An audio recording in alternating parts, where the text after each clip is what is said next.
திருநெல்வேலி கிழக்கு மாவட்ட காங்கிரஸ் தலைவர் KPK ஜெயக்குமார் சடலமாக மீட்கப்பட்ட இடத்தில் SP சிலம்பரசன் ஆய்வு நடத்தி வருகிறார். அண்மை செய்தியாக பார்த்துக் கொண்டிருக்கிறோம். விவரங்களை செய்தியாளர் சரவணா வழங்க கேட்கலாம். சரவணா, விவரங்களை பகிர்ந்துக்கங்க. வணக்கம் அரசி. திருநெல்வேலியில் கிழக்கு மாவட்ட காங்கிரஸ் தலைவராக இருந்து வந்தவர் KPK ஜெயக்குமார்.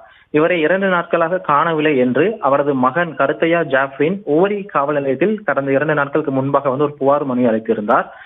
நெல்லை கிழக்கு மாவட்ட காங்கிரஸ் தலைவராக இருந்த KP ஜெயக்குமார் கடந்த 1 மாத காலமாகவே மிகுந்த நெருக்கடி மன உளைச்சல் இருந்ததாகவும் அவருக்கு மர்ம நபர்கள் மூலமாக கொலை மிரட்டல் வந்ததாகவும் கூறி ஒரு 4 பக்கங்களில் புகார் மனுக்கள் எழுதி அதை நெல்லை மாவட்ட கண்காணிப்பாளர் காவல் கண்காணிப்பாளர் ஒரு மனுவை அளித்திருந்தார். அந்த மனுவில் ஒரு சில நபர்களையும் குறிப்பிட்டு அந்த மனுவை அளித்திருந்தார்.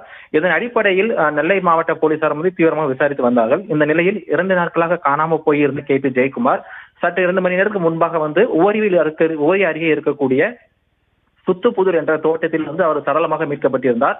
அவரது உடல் முழுவதும் தீ மூலமாக பாதிக்கப்பட்டதாகவும் கூறப்படுகிறது. பாதி இருந்த நிலையில் உள்ள சந்தனமாக மீட்கப்பட்டிருந்தது. தற்பொழுது அந்த தோட்டத்தில் நெல்லை மாவட்ட காவல் கண்காணிப்பாளராக இருக்கக்கூடிய சிலம்பரசன் தலைமையில் போலீசார் ஒரு ஆய்வினை மேற்கொண்டு வருகிறார்கள். அது மட்டுமில்லாமல் இவர் கொலை செய்து அந்த இடத்தில் இருக்கப்பட்டாரா, அது மட்டுமல்லாமல் அவளாக தற்கொலை செய்து கொண்டாரா என்ற கோணத்தில் போலீசார் விசாரித்து வருகிறார்கள்.